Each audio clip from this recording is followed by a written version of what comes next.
திருப்பூரில் கடந்த 27ஆம் தேதி நடைபெற்ற அந்த நெரிசல் சம்பவத்தில் 41 பேர் உயிரிழந்த சம்பவத்தில் சிபிஐ முதல்கட்ட விசாரணை அறிக்கையை கரூர் நீதிமன்றத்தில் தாக்கல் செய்திருக்கிறது. இந்த முதல்கட்ட விசாரணை அறிக்கையில் சீலிடப்பட்ட அந்த அறிக்கையில் உள்ள எஃப்ஐஆரில் தாவேகா நிர்வாகிகள் 3 பேர் மீது வழக்கு பதிவு செய்யப்பட்டிருப்பதாக தகவல் வெளியாகி இருக்கிறது. இதில் தாவேகாவின் பொதுச் செயலாளர் புஷி ஆனந்த் A2ஆக வழக்கு பதிவு செய்யப்பட்டிருக்கிறது. A1 கரூர் மேற்கு மாவட்ட செயலாளர் மதி அழகன் என்றும் A3ஆக தாவேகா கட்சியின் தகவல் தொழில்நுட்ப பிரிவைச் சேர்ந்த நிர்மல்குமார் மீது அந்த வழக்கு பதிவு செய்யப்பட்டிருக்கிறது என்ற தகவல் வெளியாகி இருக்கிறது. 3 பேர் மீது எஃப்ஐஆர் பதிவு செய்யப்பட்டிருப்பதாக இப்போது சிபிஐ விசாரணை அறிக்கையில் உள்ள அந்த சீலிடப்பட்ட கவரில் உள்ள தகவல்களாக வெளியாகி இருக்கிறது.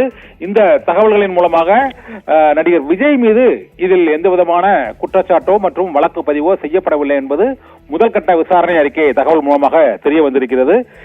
சிபிஐயின் முதல்கட்ட விசாரணை அறிக்கையானது நீதிமன்றத்தில் சமர்ப்பிக்கப்பட்டுள்ள நிலையில் ஓய்வு பெற்ற நீதியரசர் அஜய் ரஸ்தோகி தலைமையிலான அந்த குழுவினர் இந்த முதல்கட்ட விசாரணை அறிக்கையில் உள்ள தகவல்களின் அடிப்படையில் அடுத்த கட்ட நடவடிக்கை தொடர்பான பரிந்துரைகளை அளிப்பார்கள். இப்போதைக்கு சிபிஐயின் முதல்கட்ட விசாரணை அந்த கரூரில் அந்த நெரிசல் ஏற்பட்ட வேலாயுதபுரம், இந்த விபத்து ஏற்பட்ட மற்ற பகுதிகள், மருத்துவமனை உள்ளிட்ட பல்வேறு இடங்களில் தொடர்ந்து சிபிஐ அதிகாரிகள் விசாரணை நடத்தினார்கள். இந்த சிபிஐயில் குஜராத்தை சேர்ந்த SP பிரவீன்குமார் தலைமையிலான அந்த 6 பேர் கொண்ட குழு மற்றும் கூடுதல் SP முகேஷ்குமார் மற்றும் எல்லை பாதுகாப்பு படையைச் சேர்ந்த IG சுமித் சரண், இது தவிர CRPF சேர்ந்த IPS அதிகாரி சோனல் மிஸ்ரா உள்ளிட்ட 6 பேர் கொண்ட குழு இந்த முதல் கட்டமாக விசாரணை அறிக்கையை தயார் செய்து அளித்திருக்கிறது. இவர்கள் கரூர் வேலுச்சாமிபுரம், கரூர் மாவட்டத்தில் உள்ள அரசு மருத்துவமனை, அவர் விஜய் பேசிய இடம் மற்றும் அவருடைய பேருந்து நெரிசலுக்குள்ளான பகுதி, பாதிக்கப்பட்ட மக்கள் ஆகியோரிடம் நேரடியாக நடத்திய விசாரணையின் அடிப்படையில்